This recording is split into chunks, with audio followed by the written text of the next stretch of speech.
believe in the law of polarity because it's real. The law of polarity is if something, it's based on science and it's an actual physical law, is if you can, like an example is you can't have electricity unless you have a negative charge and a positive charge. So if something negative happens in your life, something positive will follow. Hello, my fellow humans, and welcome to the Multiverse Technology Podcast. Today's guest is Lance, an award-winning architect, serial entrepreneur, and co-founder of F9 Productions. Welcome to the podcast today. Justin, welcome. Thanks for having me. I appreciate it, buddy. Yeah, it's really good to have you today. Really excited for this conversation. Yeah, very excited. Awesome. So before we dive in, if you can let the audience know a little bit about your journey and what you've been up to and how you're helping other people out there in the real world. Sure thing. Yeah. My journey starts, I'm 43 years old today, but my journey starts when I was 13 in terms of entrepreneurship. I was raised between a cattle ranch and a sugar beet farm, and I tried farming with my dad on the sugar beet farm for a week. And that's all I lasted. And it wasn't because I was adverse to the hard work. It was because we didn't really get along that well. And at the same time, I just didn't find the work fulfilling. So I actually ended up giving my job to one of my best friends, Chris, and I said, "Hey, I'm gonna go try building. Your best friend's a general contractor. I'm gonna call him up. His name is Bruce." And I called up Bruce that night and I said, I just want to try building stuff. Like, I'll do anything. I'll pick up garbage. And he goes, "Great. I'll pay you $7.25 an hour. You can be my gopher." And I go, "Oh, cool. What's a gopher?" And he goes, "Oh, well, you're going to go for this. You're going to go for that when you're done going for the things. Then you can get up on the roof and learn how to roof." I was the best dang gopher Bruce ever had. About halfway through the summer, he pulls me aside because I was doing all the right things and I was getting up on the roof and learning how to roof and I was doing, really trying hard.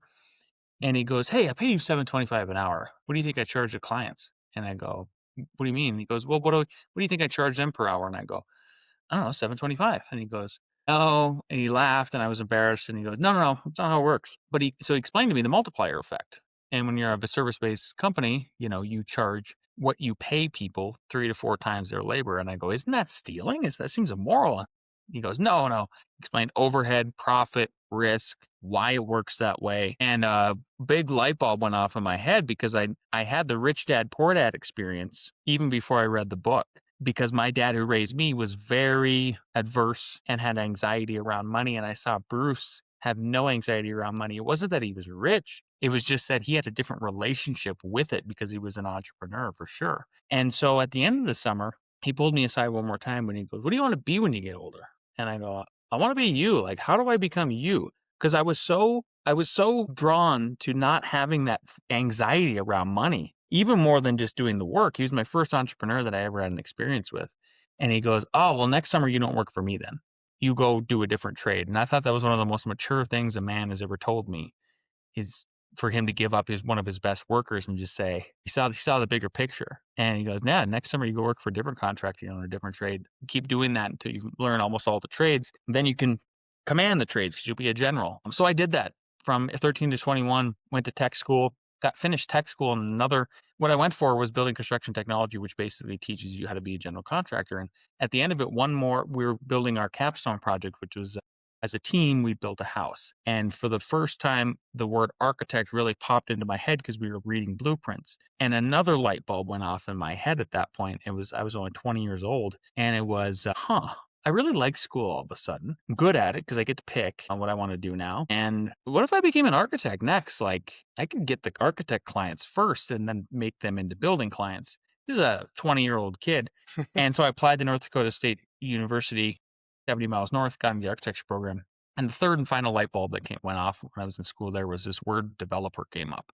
Because it was like, I'd never heard of it before. I didn't understand.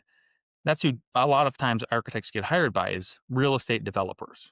And I went, man, what if I did that too? Like I could get paid 3 times if I became a real estate developer. So fast forward to 2017, I had been an architect, a builder, and one of the projects that we finally earned a commission on, a very large one, was where we designed and built 2 tiny houses for Subaru. And we had enough money left over after the project profit to buy a piece of land in Longmont, Colorado, where our headquarters is. And we bought a third of an acre and we became full-fledged real estate developers. And now we wear all 3 hats: architect, builder, real estate developer. And I'm also a podcaster, professional fisherman, all kinds of stuff. My moniker on LinkedIn is Serial Entrepreneur. That's an awesome story.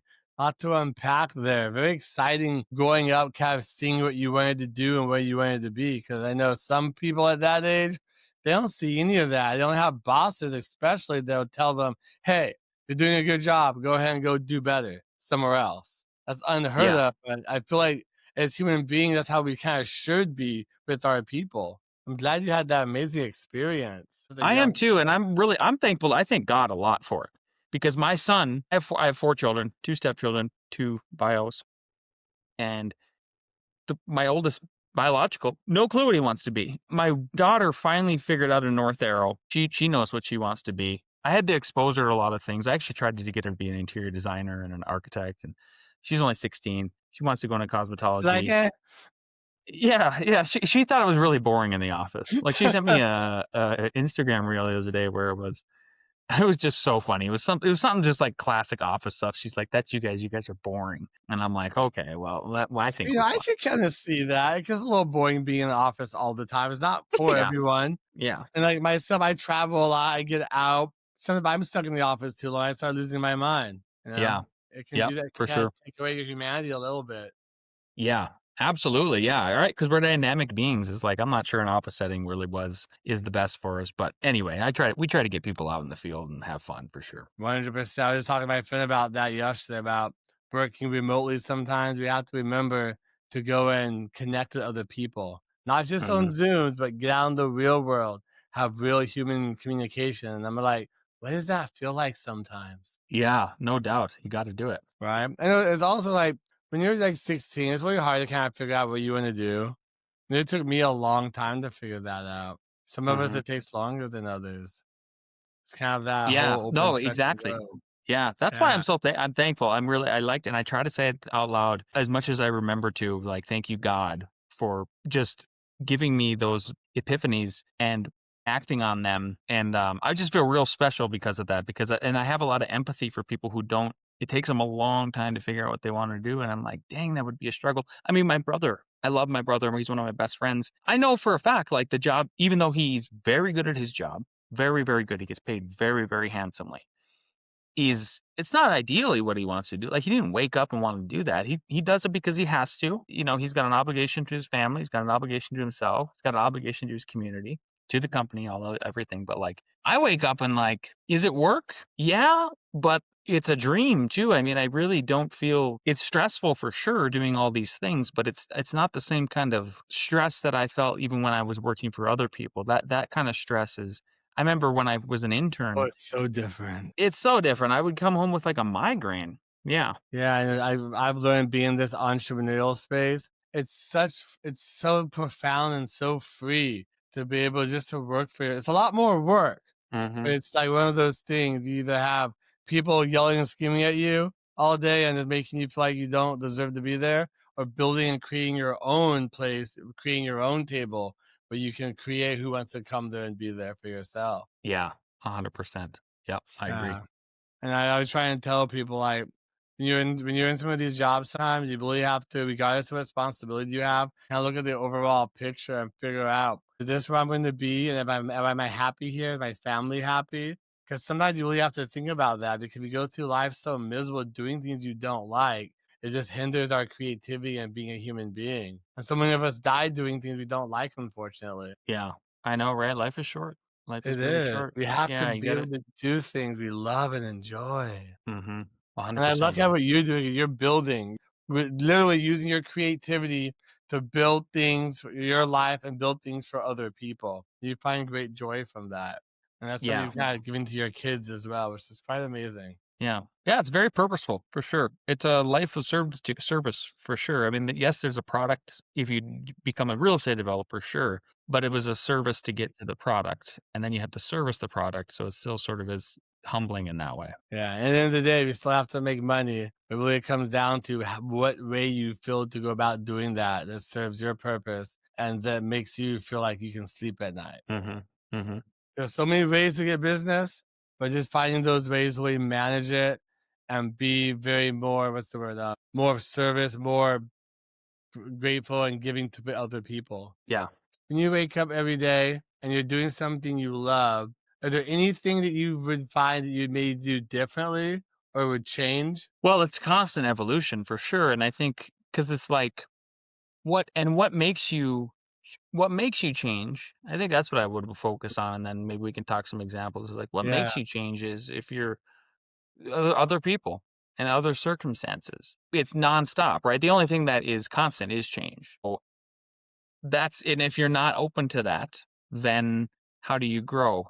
So I'm trying to think of some recent examples of that. How about this? I mean, I have been alcohol free for now. Let me check the app here. I think 200 and I am sober is what it is.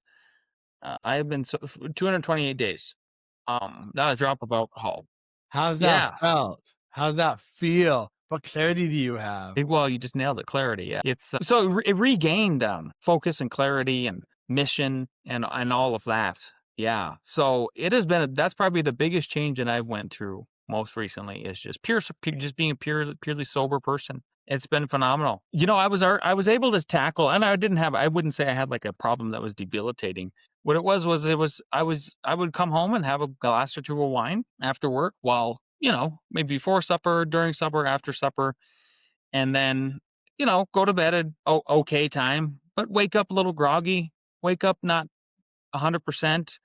And I just got to the point at 42 where I was like, this is a cope that I should What am I probably get doing with my over. life? Yeah. And it's still performing very, very high at a very high level. But it was like, yeah, but I could really be at the highest level. Like I'm doing myself a disservice by doing this. And I've always wanted to be 100% sober person. But you get to like dating and socializing and it's a part of the American culture. And I'm not making an excuse. Yeah. It's just like, you should be aware of that. You should be aware of that as a person. So that's for me been the biggest change is just really finally making the commitment. And for me, I had to get an app. I had to really work through it. What's really shocking is what happens over those 21 days because that's usually what it takes to break a habit. And it's like all of those things are real. And then like there's even like your face will change when you're done when Oh you're not yeah. doing The alcohol. spelling goes down too. You didn't even know you had. Right. And physically, like the middle of my back is what's been really amazing is constantly have this sort of tightness in there. And now I can just kind of crack it on command and it's really loose and everything. So yeah, thank you for asking that. And it's like your body is kind of telling you, like, hey, I need to stop this. So I know I haven't drank since 2023. And it's just so amazing the way you feel, the way you can show up. Like you can just be, so you said, so much more present. And like Hmm. your family, everyone started seeing that too. Your job started seeing it. There was this quote, I forget who said it, that said, if you stop drinking, stop smoking, you'll see what clarity you have and how you show up for people. And I never understood that for a long time, but you hit on the nail. Hey, my fellow humans, sorry to interrupt your video, but if you're looking for more ways to protect and empower your healthcare practice, we would love to help. At ITCMD, our mission is to simplify IT, boost security, and support your compliance journey with a human touch, so you can focus on caring for your patients. Want to see how easy IT and cybersecurity can be? Schedule a free consult or check out our resources at iteecmd.net. Let's build a safer, stronger future together. Okay, bye. There. Yeah. My speech has even gotten ultra clear. And, Yeah. just with not having, but the next day, I mean, like the next day, I didn't realize how many more prepositions and uhs, ands, and buts that I was putting in and just how my brain is functioning at it's possibly, its highest level and everything like that. My physical stamina, it's just been overall really good. So yeah, for me, and then I plan to stay sober. There's no really for me to go back. I figured out different ways how to like cope with it after work and relax What are because that those? was the biggest thing. What have you replaced it with now? I hope it's something positive. Water. Yeah, just water. Just going home and having putting in either having a Pellegrino, so it's like a little bit of like bite, and it just it's not just still. Or I use the Noon tabs where they're just electrolyte infused, I've heard it. and it just becomes a treat. And then the other thing is like I eat more sweets now, but not bad sweets. I mean, it's like pastries and stuff like that, and cookies. I feel that. You know what I mean? It's like, all right, I was like, okay, fine, there's no booze, but like And I've been able to actually just eat more without gaining weight because of it. Because I think my metabolism went back to where it needed to be. So, I just enjoy Mm. eating a little bit more than I may be used to, which is I'm a 10,000 step plus a day guy. So like I just for your audience, like, well, now he's gonna get fat. No, no, no, it's all good. It does happen to some people, but yeah, a lot of them Yeah. just can't stay stagnant. They're not moving, doing any fitness. They don't have a job. Like we said earlier, sitting at the desk in an office. Of Mm-hmm. course, you're going to gain weight. It's Yeah. inevitable. Yeah. I like how you brought that up because I've actually been on that journey too. And I have noticed the sugar increase too. Like want cookies and stuff more. But it's gone away a little slower. So it's been almost 3 years. So it goes away a little bit more. Okay. It's just something about the alcohol it does to your body, where you're Yeah. craving certain foods, certain sugars, but it does eventually kind of dissipate over time. So you'll have even more clarity like this time next year. You'll be like, I'm unstoppable. Oh yeah, we'll see. It's pretty exciting actually. Yeah, in that kind of a way to just see where you can go for sure. Yeah, it's a big accomplishment for me. I just don't feel like a slave anymore in that kind of a way. You sort of become a slave to it. And even if you become honestly, the best way to talk about it is like functional alcoholic. I mean, because you are Yeah. tied to it. So Like it's you like said let's just earlier, it's everywhere yeah, exactly. in our It culture. just yeah, it's just part of the deal. So you got to figure out how to overcome it. Yeah. Like it can take a lot of time for some of us, but it's such a powerful thing to do. You realize how you can function so well as a human being and what Hmm. you're capable of. I mean, hell, I started a podcast, shit. Things happen. Yeah, it's cool. Yeah. You better talk more clear to people, have great conversations, and just be more present. That's really Mhm, nice. mhm. We got Yeah, off on a tangent on that, but I feel that was really important though, because it is prevalent in our being an entrepreneur, people coming home trying to figure out how to cope with their day to days in their business and their families. It can be a yeah. struggle. Yeah, yeah, no, I think I mean, I'm glad you were able to empathize with it, for sure. Yeah, and I'm sure I know there's a bunch of other entrepreneurs are like, damn, I'm dealing with this same thing. And it's not an easy task, an easy thing to do, especially when you have a family, a business, and you're trying to figure out how to get to the next day. Well, now you're able to overcome it. You're here, you're present. That is amazing. I'd love to get into how you're scaling and how you're running your business and what tips you can give other people for running theirs as well. Yeah. One thing that I've learned recently, so we're 15 years strong in the architecture firm, probably, let's see here, 2017. 8 years strong in the construction and the real estate development companies. Been doing the podcast for 7 years, 8 Woo! years actually. Damn. Yeah, a long time. Who Yep, are you? That's amazing. 700 plus episodes. Yeah, thank you. The thing I've realized is not all growth is good growth. I Ooh. think that's something to really make sure that you understand. And, with that, it's like there's some principles that come out like hire slow, fire fast. Because once you hire people, there's all kinds of liabilities on the line, right? It can be as simple as having people quit recently on their construction side and firing them. I didn't understand that even if they quit, they can get unemployment insurance. And that makes your premiums go up What and if stuff they like that. quit? It's shocking. It is shocking. Yep.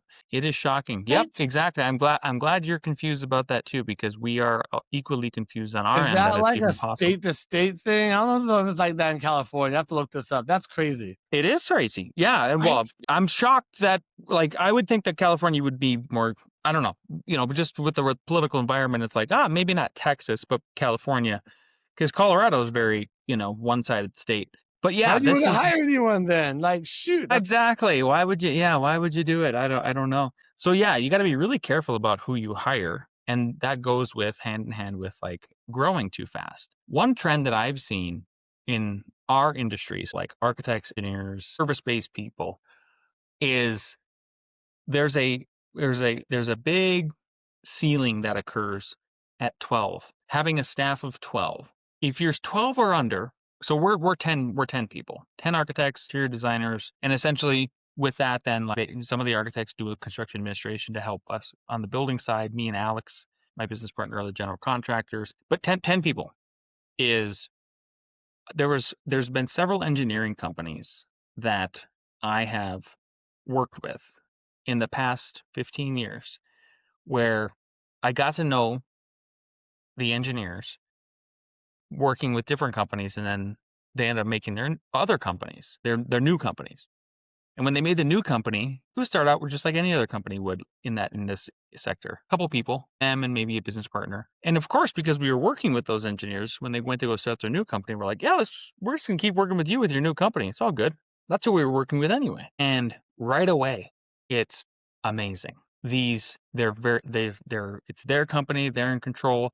They've learned the processes they've learned from the good and the bad processes from the other companies that they just left before starting their companies. And so you can tell like, oh, they're better. Because they've learned from the pitfalls of the company they just left, they're providing really high level of customer service.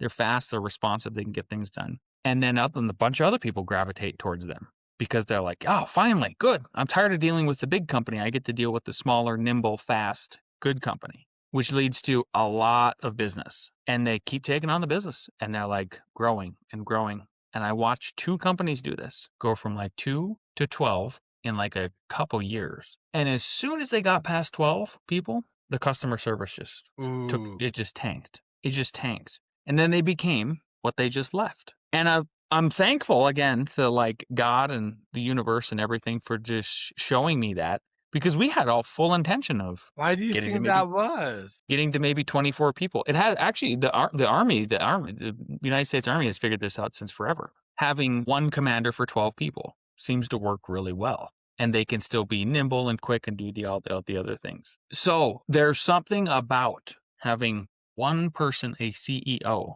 president of the company, whatever, in charge of 12 people that keeps them and allows them to do quick service, quick actions, high level of quality products, services, and all of that. And so that's what I just would encourage your audience about is if you grow past 12 people, 12 workers, be aware of that number, and you got to figure out how to, if you're going to try to keep up with the level of customer service that you were providing with that 12 and under number, you need to figure it out. And so for me, it's been, and Alex is like, I don't think we ever want to grow above 12. I think we actually are comfortable with just maybe 2 more people over the next couple of years, and we're good.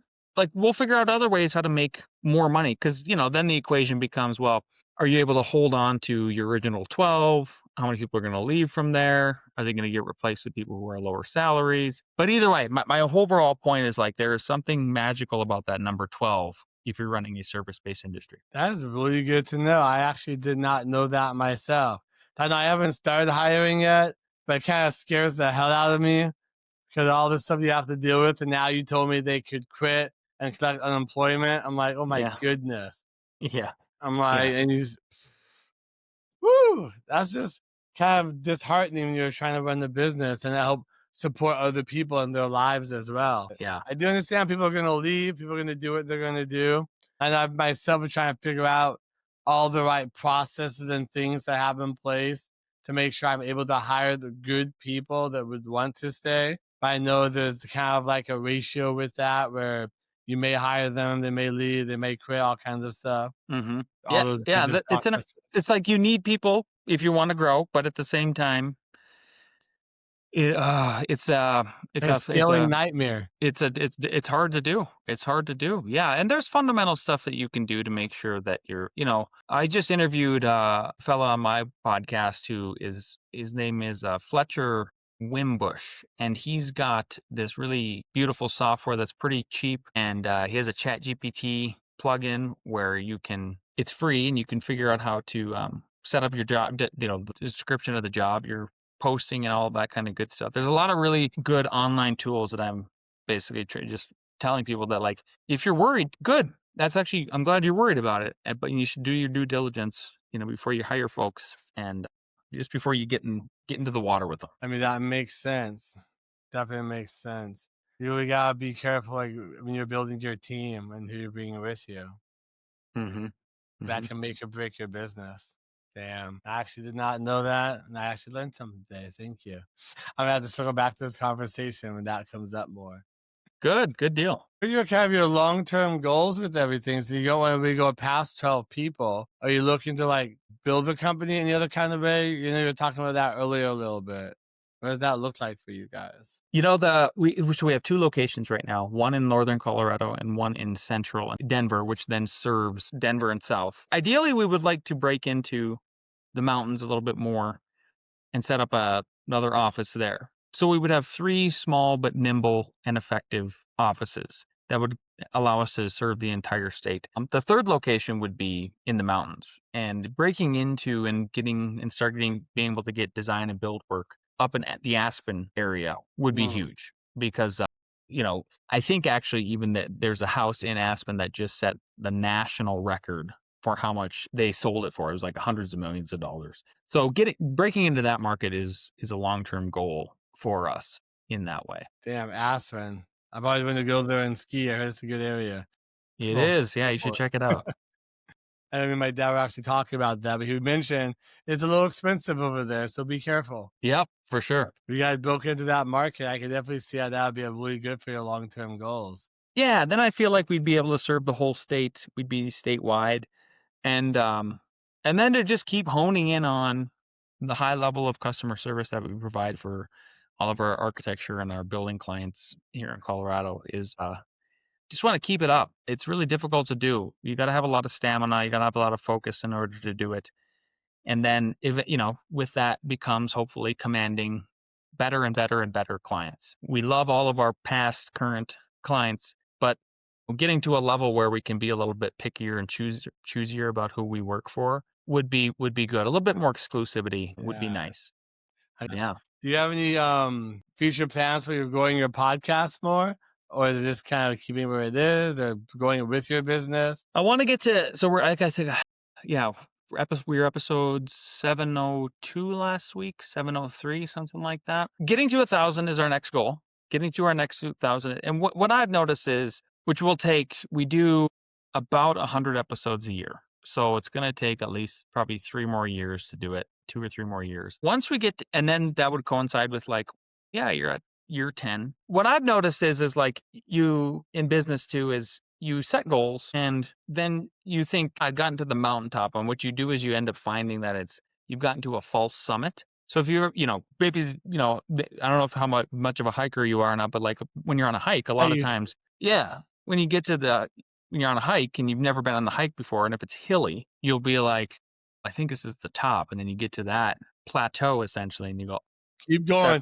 Keep going. It's a false summit. So that's what I think is where we'll probably land is we'll get to 1,000 because that's a huge monumental goal to achieve. And once we get there, then I don't know. I'm curious, I don't know about retiring it ever or anything like that, because I end up just then being able to, the biggest pivot that we've made lately, especially as Alex has started getting into it, is like being able to guest on shows like yours, because we're also podcasters, is been really phenomenal. I just think talking to more people and networking virtually like this, there's something to it. I learned so much, just like you said. Yeah. There really is. This is the 98th episode I've done. So you're almost 100. Oh my gosh. Good for you. Yeah, most people don't make it past I think 50 or something like that is the rule. After 50, it was a little up and down. Like, what am I doing? Where is this going? What am I building here? And trying to really fine tune the process, because it is a business. It's a second business in itself to run, But those conversations really help build the business, lead to opportunities to network, just have really great conversations and get to know people. It's almost like it's the new news kind of. People always go on TV for guest spots. Podcasting is a new TV kind of thing. Absolutely. Yep. New media. Yeah. Well, it's so powerful. Super powerful. You don't have to go out your house and interact with people as much. Yeah. No, it's great. It's changed my life. It's changed my life in so many different ways. Just the people I meet, and then I'll meet I'll meet an author or a different entrepreneur or something like that, and then they'll give me a tip or a trick or a book to read, and I lean into it, and it's just really been a game changer. Hell yeah. And I'm guessing more too myself. I find that a little more challenging. Yeah, fair enough. Yeah, it's a different game for sure.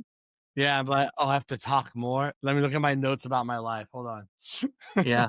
Awesome. And I'm really looking forward to getting to that 1,000 like yourself. That's a goal of mine. Just keep going. Sure. Just keep going. No matter what. Sometimes. It is It hard. is. Sometimes you don't wanna do it. I agree. Even Yeah. me, it's like as a seasoned professional on both sides of the microphone, Yeah. some days you're just like, "Oh, yeah, I have that going. I have that scheduled. Alright." But then you get into like, oh, okay, I'm glad I did that. Past another mountain peak, like you said. Yep. Well, I'm always what's really weird is, like, it seems like there's a sometimes the ones that I'm guesting on, I am like, "Should I just call it in sick today and reschedule?" Right? And Same. those ones that I have the most resistance to, it seems like they end up being the best ones. I don't know why it is that Yeah. way. Yeah. Same here. Yeah. I'm like, dude, what were you thinking? So glad you did that. Good job. I know it's getting to the time right now. We kind of wrap up a little bit. I want to thank you for coming on here, Lance. It was a real pleasure having you today. Is there any last things you'd like to leave our audience and how they can reach out to you? Yeah. Well, I would say my one big piece of advice that I wanna give people is believe in the law of polarity because it's real, and what the law of polarity is, if something it's based on science, and it's actual physical law. Is if you can like, an example is you can't have electricity unless you have a negative charge and a positive charge. So, if something negative happens in your life, something positive will follow.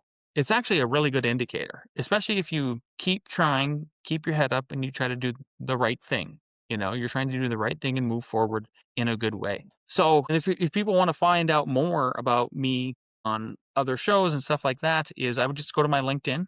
Go to LinkedIn and type in LANCE, last name Cayko, Cayko.